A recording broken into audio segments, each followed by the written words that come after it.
Okay, so one of the most popular questions I get from players that are coming to our academy or our online players or players that have seen us on YouTube that have questions they send in, or it's how do they cover the golf ball. They see our players that we post on YouTube and so forth, and they want to know how to get their bodies in the same, I shouldn't say same position, but it is somewhat of a position because it's a posture.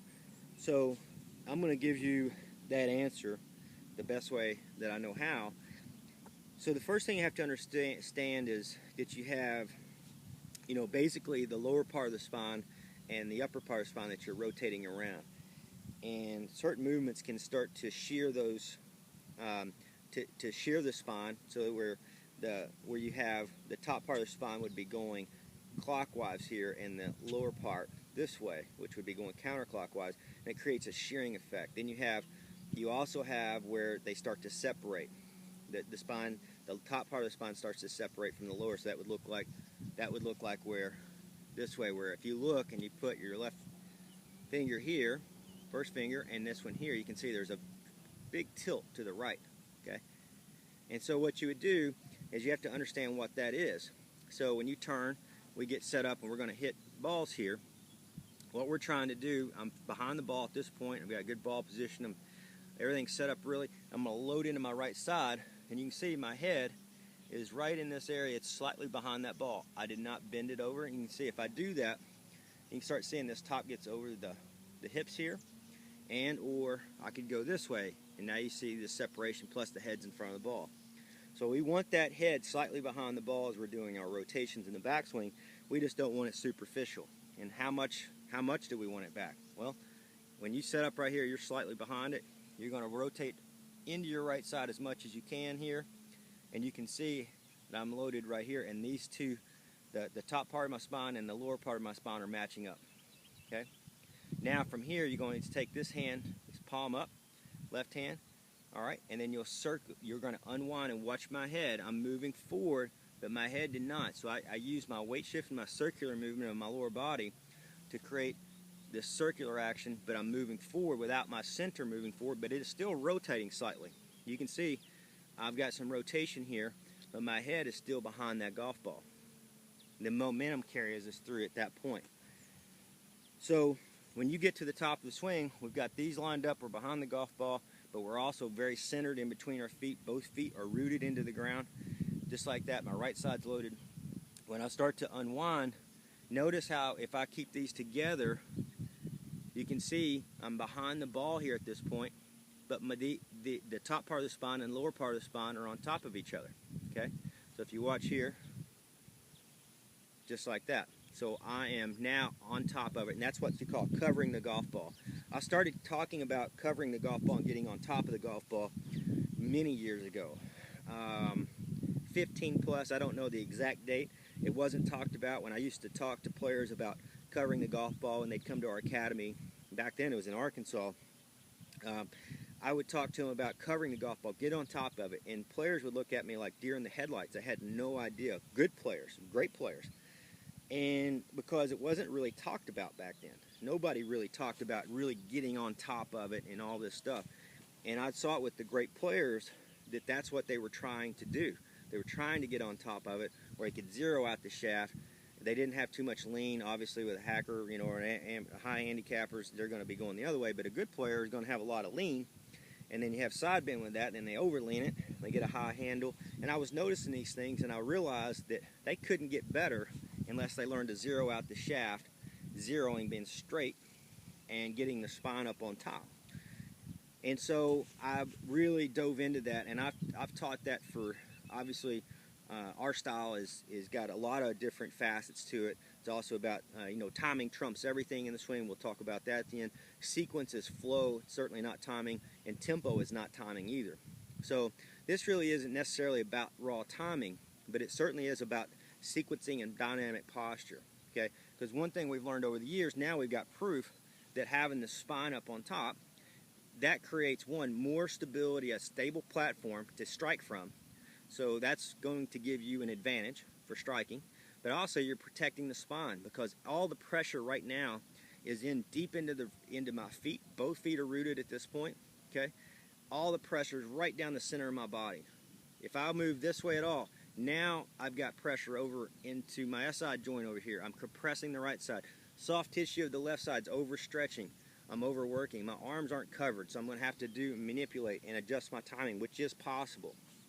Then you've got the player that comes wild over the top. The right hip locks up, goes out, then they cast and get the right shoulder above their left shoulder in this way.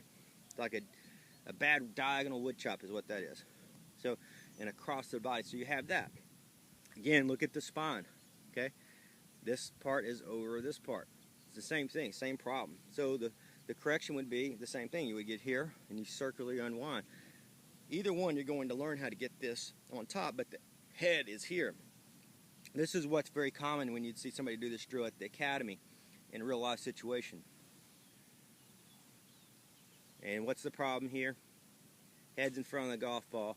Mass is in front of the golf ball. There's no support for the strike. It's going to be a no-go. Or they would go just like they do in their golf swing. They don't move this. See, and if you refer back to my sweet spot and sequencing of the body, you have to realize when you don't move this upper body, you're going to create too much slack and distance between the upper body and the club. So it's trying to circle, it's going to be unwind, there's too much slack underneath, too much pressure to deal with, and slack to deal with, and you're going to have too much premature flip and hand action through the ball. Okay? And a lot of hit. So when we're here, if you understand this, watch this. When this moves, these are moving together. Okay? And if you're one of those players, I don't know which player you are, but if you're one of those that studied kinetic linking and kinematic sequencing and you think you understand separation, I've been involved in that ball game for pretty much my entire career. Okay, so we're 23 years, but I would say in the last 14 years, 12 to 14 years, that was a major part of what we studied and measured. And I can tell you from a measurement standpoint, you can go put on anything you want to put on. You can get any data you want to read out on all these graphs, and you can have the animations and all these things. And you may see the hips separate from the shoulder separates from the arms separate from the club, and then you get a hit. If you try to do that in your golf swing, you will not ever be a good ball striker. Because I can assure you that is not the swing, that is not what you should be focusing on, because what would happen is there's going to be a stop, start, stop, start, stop, start, and you're going to have this swing that's all over the place that ends up creating the mental yips, physical yips, and a golf swing that has no power or precision. So what you would learn in Tai Chi or in martial arts is everything is connected. So when you move, like if somebody was up against me and I'm trying to move them, I wouldn't go here and like that. That would be ridiculous. Or like this. I would go like that. And you can see my hips move, my shoulders move, my arms move, and it's a full body pattern. Okay? Just like it would be the golf swing. You don't want to, or your backswing, you don't want to go like this. There's a full body movement. Okay? Everything is connected around the center. And if it wants to move forward, which our body moves forward, our lower body moves forward, as our head is staying centered here, you know, it doesn't rotate around like this. It rotates around the center and moves forward, but this is controlled, right? So it's very important for you to understand this connection. Not only this connection to here, but also to the sweet spot. So if you can think of those three things, watch how I unwind here. Watch the sweet spot. I circularly unwind, my head's still behind the ball, I've covered it, and you can see the rhythm. If you measure that by kinetic linking, and I have, my kinetic link is hips, shoulders, arms, club head, but that is certainly not what I'm working on. I am not working on trying to go hips, hold the shoulders back, turn the shoulders, hold the arms back, move the arms forward, hold the hands back, and then deal with that club head trying to strike. That is not how it works. That's not how it goes down, and nobody on the tour is trying to do that. They're just taking it back to the turning to the right, turning to the left, swinging through, and then it's being measured. Okay, so that's not what they're working on. What they're trying to do is feel everything sequenced up, which is what I'm talking about, along with spinal, with dynamic posture. It's two different things, but they're also related. So remember, you have in your backswing, when you load up, you have lower part of the spine, upper part of the spine, and then think of this as part of the spine as well. So as you start to circle and unwind, you want that sweet spot coming in and swinging through without force, premature acceleration, without premature over dragging, okay, without swiping it around the spine, swiping it under the spine. You want everything to work through dynamic posture, but it's continual flow. So when I do this, there's a nice flow to it. You can see that's the whole body working together. Now, and some people go, well, that's stuck together. It's not stuck together. Stuck together, when you're stuck together is when you've got tension here, and I'm trying to make everything really guided through that.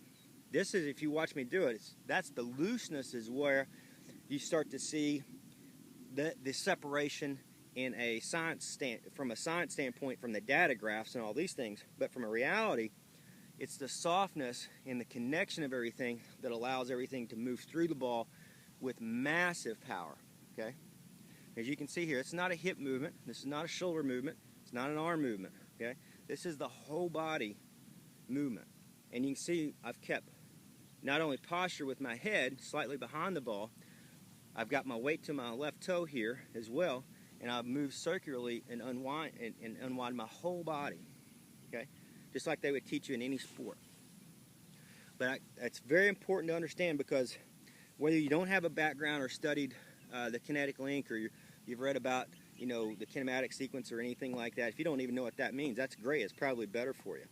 If you do know what that means, you need to understand reality and measurements are different, okay? You know, and that's where you don't want to get into the ball game where you're listening to, you know, biomechanical engineers tell you you need to separate and do all these things and try to hit a golf ball, when that's not what got the player to that level in the first place, okay? What got the player to that level is learning how to use their entire body against the golf ball, with also keeping their posture the best that they can through the golf ball. And we'll see guys and girls that have some spinal tilt to the right, where these aren't matching up where they need to be exactly. What does that mean? It means you're going to have to overwork a little bit more with the handle, a little bit more with the arms like we talked about. You're going to have to save it, but you can still play phenomenal golf. The highest level on the PGA, LPGA tours, any of those, doing that. You just have more potential to hurt your back. You're holding energy within your arms, which you would not if you were truly on top of it. You know, everything kind of comes out of the system. You know, it's very relaxed, very simple, and you can truly use your left and your right side equally. So just remember, when you're dealing with covering the ball, if the shaft on the downswing, what we measure is, so when you start to club down, we like the seam of the shirt is always a good reference. You can see that angle matches up just right through here.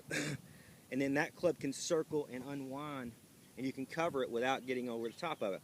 If your shaft, if you lift, whatever you do in your backswing, if you get the shaft vertical this way, above the seam, kind of like this, standing straight up, coming into the ball, and you try to cover it, you're going to pull too hard to the left, hit it off the toe, get stuck, jammed, etc. Okay? So what do you do there? So what players will do to recover is if they're steep, if this shaft is steep coming in, they will tilt right at the last minute. They'll start tilting and rocking, a little more hand action. Again, you can play phenomenal. Phil Mickelson's a great example. Gary Woodland does some of that. He kind of does a little bit of both.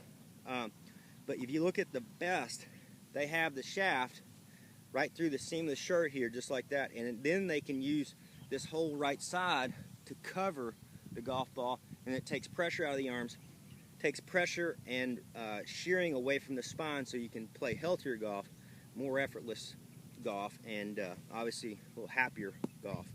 So, but just remember, I will never say that you can't be a great player coming in with the shaft a little steep. It's not what we teach. And I won't ever say that you can't play great golf tilting back a little bit and overusing the arms and some of those things, because it is a flow and it is about hand-eye timing, okay? So that trumps everything. That is raw timing. But in my opinion, if you can learn to get the shaft right down the back of the seam of the shirt, then that'll allow you to use your right side. As we talk about, you can start to use your right shoulder properly, but it's also it's not about your right shoulder, it's about your entire body both left and right side, about the flow, and it's about your sweet spot. So this would unwind, be right in time, but it's not just about right here, it's right through that. And you can see that nice flow. And you can just practice. A great drill we teach our players when they come to the academy right here is feel this, and if you can just take your hand and feel right here, if you feel it, your hips jerk, you'll feel all that, or if you feel your spine come over, just feel it.